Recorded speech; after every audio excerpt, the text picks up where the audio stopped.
So let's say you want a house and you're not sure if you want it or not, but there's a full moon and there's two other people that want the house too. Well, your emotions can get it away, and then suddenly you want the house even more.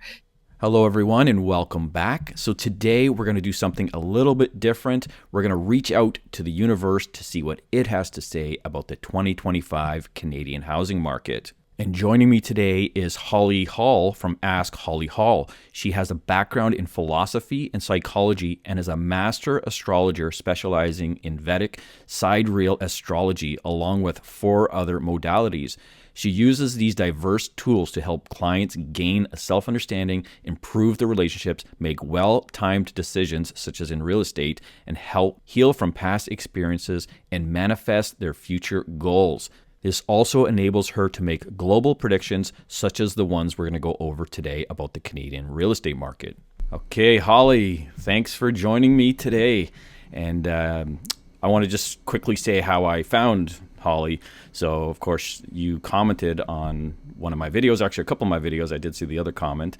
And I saw your name. I think it was Ask Holly Hall is your screen name. And I watched one of your videos, and it was about the 2025 predictions. And I'm like, wow, like I'd like to hear your predictions on the real estate market in Canada, because and it's like astrologically based, and it's it's pretty cool. I've never had a reading like of any kind, right? I'm just like not that guy, right? But then I was like totally into it when even before you gave me the reading, I was just like, this is cool, because it's like I read your website also, and it kind of explained like where you come up with your information and your predictions. So it was pretty cool. We'll talk about that after we get started on the real estate predictions, but I'll talk about like my own prediction when you gave me with, as opposed to real estate, not my personal stuff, but Yeah. and how it plays in, because it was pretty cool, and that was pretty accurate. And but anyway, you can maybe give us a prediction on where you see things in the 2025 Canadian real estate market. Yeah, absolutely. When you and I had a conversation like off air, like when we first met, I had given you the predictions and you were like, wow, that's an alignment with what I'm predicting as well too. So basically we'll start off with January till March. So what I'm seeing is an influx in inventory, with reasonably housed homes selling quite fast, but high priced homes staying quite stagnant. And these are because of the nitty gritty. I'm calling them the nitty gritty sales. Mm-hmm. These are the people that's in reflecting of, they thought they were making an investment, in the last 2 years in their purchasing power, and realize now, and your videos that you just did yesterday is kind of reflective of this, that they basically just got the next 3 months to try to recoup anything that they can from that.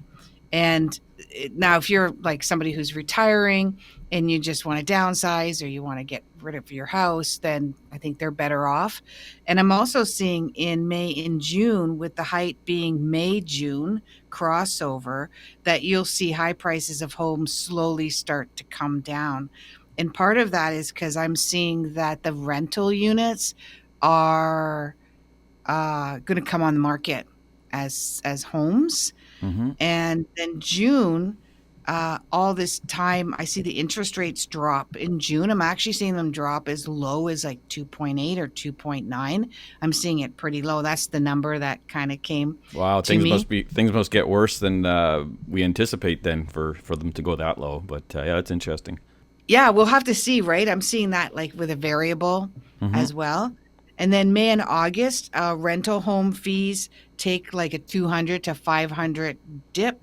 Now, this is astrology and my clairvoyance intuition as Mm-hmm. well. And they come on as sales. So that's May to August where they come on as sales. And then this makes the market extremely competitive with fewer buyers and a lot more sellers. And I'm actually seeing like a year worth of inventory at that time. Mm-hmm. And then June and September, I'm seeing that new home sales increase because they're almost the same prices as the old home sales. So people are like, why, I might as well buy a new home than buy an old home for the same price. And this drives down the older homes in sales in developing cities, like the larger cities that are developing and becoming larger. Mm-hmm. with new home sales. And then in August, I'm seeing a drop in prices in older homes just slightly, and a surge of sales as people feel prices will not get lower. So they're starting to panic, like, okay, this is the lowest it's going to get. So they start buying more. And then September to throughout December, I see it levels off. And I do not see like a lot of changes during that time, except for November, which is going to be a lot of closings from August Mm-hmm. sales uh, as well. Yeah. Wow, excellent. Yeah, and you know what? So, yeah, this like aligns with what my forecast would be. Mine, I have forecast, you have predictions, right? So I do see the inventory spike in the late spring and April to June. June is usually when I say it statistically spikes, and of course, a lot of those that rental inventory that you talked about coming online makes sense. And I've been calling for this for a while, and we're already seeing it. But we're seeing a lot of rental inventory that is out there for lease right now, and it will convert into listings for sale because the owners are not going to be able to break even or whatever the case may be. I actually spoke with someone today that they want to sell their rental property and their tenant isn't paying anymore. So that's the reason why they're in a position too where Oh, they need to yeah. unload it. They can't carry this thing anymore. So yeah, you're going to see a lot of that this year. And again, whether it's you're looking from an astrological point, as you pointed out, or whether it's from the statistical side and the historical trends that I've seen and I forecast for this year. So that's pretty interesting. Well, if people are like interested in, am I just following your work and other people's work and just making my own predictions, or how is it astrologically being forecast? Like, where am I getting my data from? I Mm-hmm. look at the Canadian chart. So Canada actually has its own birth chart, and I'm looking at the U.S. birth chart. So I'm basically looking at both of them, and Saturn is going through the fourth house, and the fourth house is a house of homes and real estate, etc., as well as the fifth house. And Saturn means that things get stuck, that things become difficult. And Mm-hmm. now, of course, if you're a new time buyer like we are, like we sold a couple of years ago, this is great. That's great for a buyer's market, Mm-hmm. right? And then in the United States, it's going through the fifth house, and both of those houses represent the real estate market. And then I look at when are they hitting other parts of the chart, and these are the dates that I'd mentioned, like August and June and all that. And I see where it's favorable and where it's not favorable. Mm-hmm. So that determines, and then I get just a gut feeling or an intuition or a Mm-hmm. clairvoyant uh, Yeah, because there's all prediction sorts of around like you quote a lot of the planets and what they're doing in your predictions and in your when you're talking about this stuff, which is pretty it. interesting. Yeah. One question I get all the time, like consistently from usually first time buyers or people that are out of the market, is like when is the best time to buy?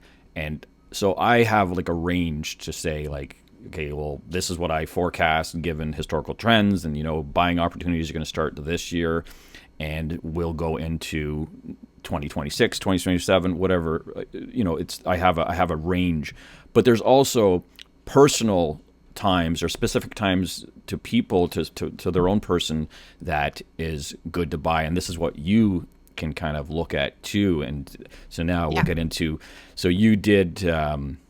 A reading for me based on the information I gave you with my, Holly asks for your birth date and whatever else. And it was, now I have never talked about this. I might have quoted some things and say, well, maybe in the future, but I've never really been very specific about my own situation on my channel. And I try to just stick to the data, but I do plan on moving at some point, most likely, but I'm an opportunist. There's no necessity, there's no dire need for it. But when the opportunity arises, I want to move and I want to get out of Nag or go to a different, town close by. And so, yeah, you were bang on with that. And with the kind of the timeline that I was looking at, and again, I'm not really specific on a timeline, but I'm looking for those opportunities. So it's kind of gives me like a heads up to say, hey, there might be opportunities at this point in time. And I'm not going to share what those times are because anyway, it's personal information. But no, Yeah. it was interesting. So again, it's like, yeah, I can tell like the market generally what's going to happen based on this data and what's unfolding with unemployment and everything else. But when it comes to your own personal timeline, I can't answer those questions, and I have no clue. And again, you seem to have that intuition to say, look, you might want to consider, you might want to be prepared for this time or this year or whatever the case may be. So it's pretty cool. So that's one thing that I really liked that you shared with me in my reading. Well, even looking at my own, I want to move like ASAP, and March is in my mind when I would like to move. But astrologically, I look at my chart and my husband's chart, and it's not till May, June. Mm-hmm. And I don't like that. I'm like, oh, but I mean, what But does it that's matter? A yeah, couple more months. yours was just your eagerness, right, to do it as opposed to what's right. But and you know what? And yeah, I said like yeah, you probably better closer to June because there's more inventory. There'll be lots of inventory in the spring, but that's going to be like peak inventory. Historically speaking, it could change this year a little bit, but it always seems to peak Mhm. around that June time. So that'll set you up for a nice closing in the summer, and you can take advantage of all that inventory, which would be great. Are there any signs, astrological signs, planetary signs that buyers, sellers, whoever it is, should be looking out for, or like in general or specific or whatever you have to say about that? Yeah. Yeah. So I do what's called sidereal astrology, which is not Western astrology. It's closer to Vedic astrology. And we do really we look at Mercury, we look at the fourth and the fifth house as well. And we also, at times, we can look at Uranus. So when I see Uranus hitting the person's chart in a favorable way, I'll tell them, like, hold off. Don't make any plans. Be a bit loosey goosey with your plans because Uranus is going to come in and completely throw a curveball in a positive way, a spin. But if you're really stuck on your agenda and you got a plan and you only want to, buy it or sell in this certain way, then you're not going to be able to take advantage of a sudden opportunity with Uranus comes in. But when they have aspects to what's called their IC, which is the beginning of their fourth house or their fifth house in a favorable way, that's or Jupiter, that's when I'll say this is a perfect time to sell or a perfect time to buy and just wait for that time. Mercury retrograde, we want to stay away from selling or buying during those times because, or at least expect delays in contracts. Or if you're having negotiations, that'll take a little longer than what you expect, or people might back out at the last minute during a Mercury retrograde. Fortunately, there's only about three, I think, this year. I was going to Mercury ask, is there retrograde. any of those? Is there any of those around I should watch out for as an agent? Well, actually, there's one coming up starting next week. So January 14th to February 4th. They're only usually a couple of weeks long. And then Okay. May 12th till June 4th. And then September 1st to September 24th. That one is a longer one. So those are the times that you just want to be very careful about making sure that you got all your dots, I's dotted and your T's crossed Hmm. during that time. It doesn't mean you don't, but it is said that not to make major purchases during that time. Now, do you think it might be hard to answer? Do you think that's more with like when a closing happens, or when you're actually finalizing a contract, or is what it can I would say encompass both? finalizing the contract because it is interesting that the one where I say there's going to be a peak in sales May 12th to June 4th, and this may be just due to the influx. There's Hmm. such an influx, there's paperwork flying around all over the place, and people are being a bit sloppy about it. It could be that simple. It's Oh nothing yeah. that detrimental, like you just bought the worst house in the world. You just expect some delays and make sure that your communication is very clear because that's what Mercury is all about. It's all about communication. Yeah, it's interesting that you use the word sloppy because there's a lot of sloppiness in real estate with agents, right? Because I see it all the time, like the paperwork's a mess. So, and it doesn't matter what planet or moons or whatever they're doing, you make sure that your agent is accurate and check your paperwork. Like people don't check the paperwork anymore because it's all electronic signatures. So they just click, click, and that's it. But some people do, and they usually catch mistakes when they do check the paperwork. So yeah, that's very interesting. Again, I'm a lay person. I know nothing about astrology. I've learned some of this is a different language. Holly's talking to me here, but it's super interesting, and I love the stars and the moon and all those things. I have a telescope. Actually, I meant to send you the make of our telescope, but I will send it to you.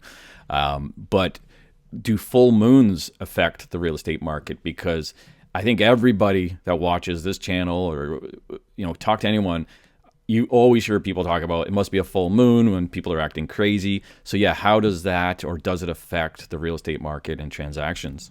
That's a great question. I actually will tell people to purchase during a new moon. A new moon is like a new beginning. It's very good with making communications and conversations, and your gut feeling is quite strong. A full moon can be more challenging because we tend to make rash decisions based on our emotional response to what's happening Mm-hmm. during the day, during that time. So let's say you want a house and you're not sure if you want it or not, but there's a full moon and there's two other people that want the house too. Well, your emotions can get it away, and then suddenly you want the house even more, even though it might not even be the best avenue for you.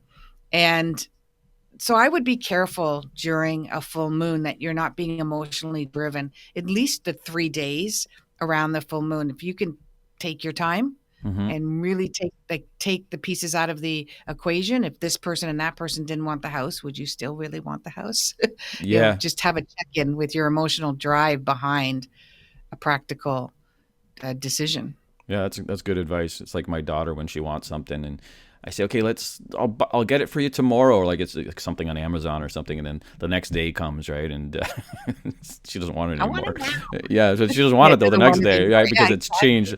But yeah, I should look at the moon because yeah, sometimes and it does affect people, right? The moon, like it's like I think everyone would agree that the full moons they do mean something, and it's I don't know if it's the magnetic pull or whatever the case is, but yeah, Well, it it's pulls the tides, and even in the full moon, and any police station, emergency responders, and hospitals will tell you that it is crazy. And there's a lot of births during a full moon. Yeah, things go crazy during a full moon. That's for sure. and you said that new moons are a good time to sell. Yeah. Oh, it's and buy. Sorry, I'm just reading my notes here. So you said sell, buy, and do the paperwork. So how Yes. often does like a new moon come around?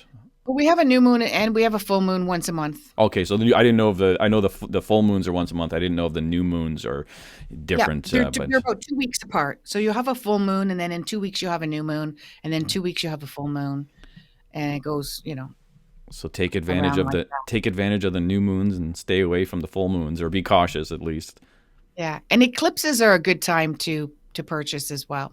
But again, Talk, it's not really generalized because you want to look at your personal chart as you, well. you I talked wouldn't about say every single person should buy on a new moon yeah. because your personal chart during that new moon, there might be something different happening All within right, your own personal chart or your wife's or your partner's or anybody's. You got and to that's look at where the full. yeah, and that's where you come into play, like drilling down to that personal, to that person specific on their what their sign's saying, right? Yeah. So now, if any buyers or sellers, if they want to contact you, what's the best way to get in touch with you?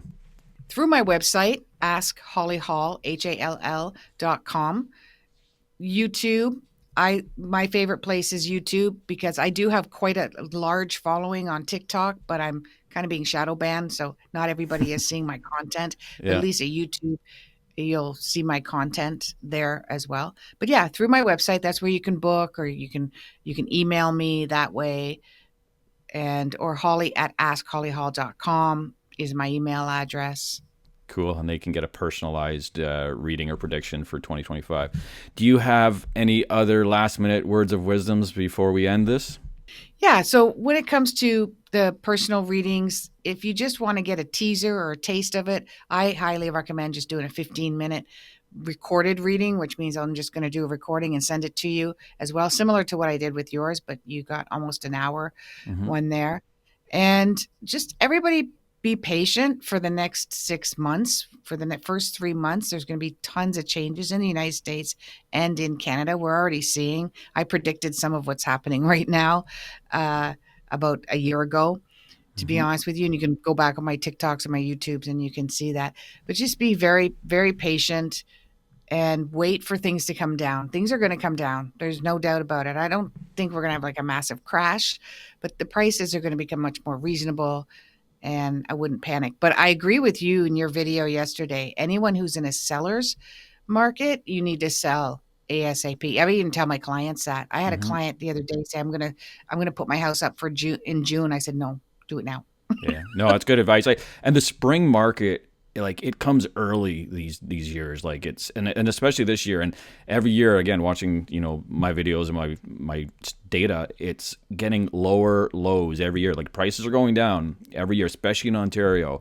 So yeah, that's good advice. Like yeah, stop waiting till whatever the June or what, and there's going to be peak inventory in June. It's like not a good time. Like get in or get your house on the market earlier than later this year for sure. I think we definitely Yeah, both come agree on June, you're that. just gonna be a needle in a haystack. Like, Yeah, no, it's you know. true. It's yeah, no, that's great. So yeah, I appreciate your time today, and thanks for coming on. And yeah, Thanks for having me on. we'll have to do a follow up sometime. Absolutely. Yeah, this was great. Thank you. Yeah, no problem.